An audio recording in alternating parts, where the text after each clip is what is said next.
Mula sa lungkot tungo sa kagalakan, manatiling tapat sa iyong gawain. Ito po ang salita ng Diyos, ang ating gaway. Ngayon po ay Friday, May 15, 2026, at ginugunita po natin ang kapistahan ni San Isidro Labrador. Hindi madali ang buhay. May pagod, may problema, may pangamba, may mga pagkakataon na gusto mo nang sumuko. Ngunit ang ating mga pagbasa mula sa banal na kasulatan sa araw na ito ay nagpapaalala sa atin na hindi dito nagtatapos ang hirap. May plano ang Diyos para sa iyo. Sa unang pagbasa mula sa Gawa ng mga Apostol, chapter 18, verses 9 to 18, natakot si San Pablo. May kalaban, may banta. Hindi sigurado ang sitwasyon. Pero sinabi ng Panginoon, huwag kang matakot. Magpatuloy ka. Kasama mo ako.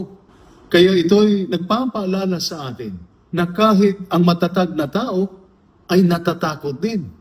Pero ang mahalaga, hindi ka titigil sa paggawa ng tama.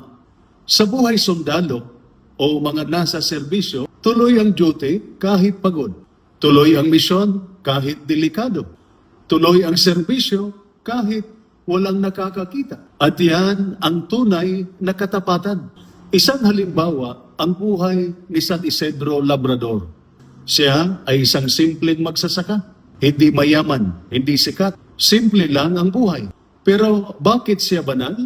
Dahil tapat sa trabaho, masipag, paladasal, may tiwala sa Diyos. Kahit nasa bukid, kasama niya ang Diyos.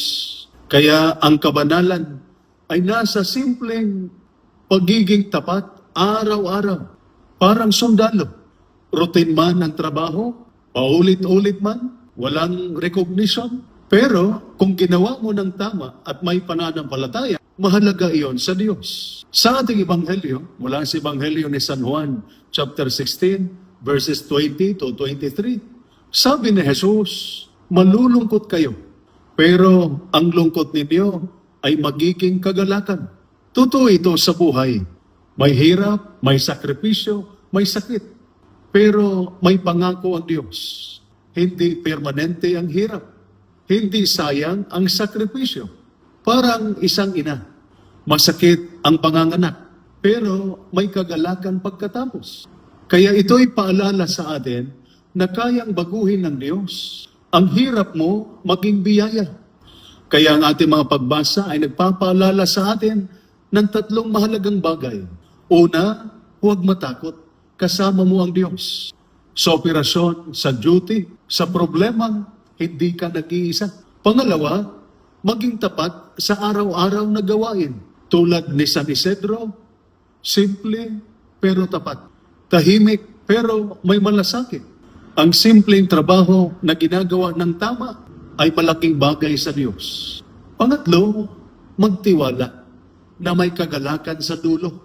Ang hirap ngayon ay may bunga. May dahilan ang pinagdadaanan mo. Darating ang panahon ng ginhawa. Ito po ang salita ng Diyos, ang ating gabay. Manalangin tayo.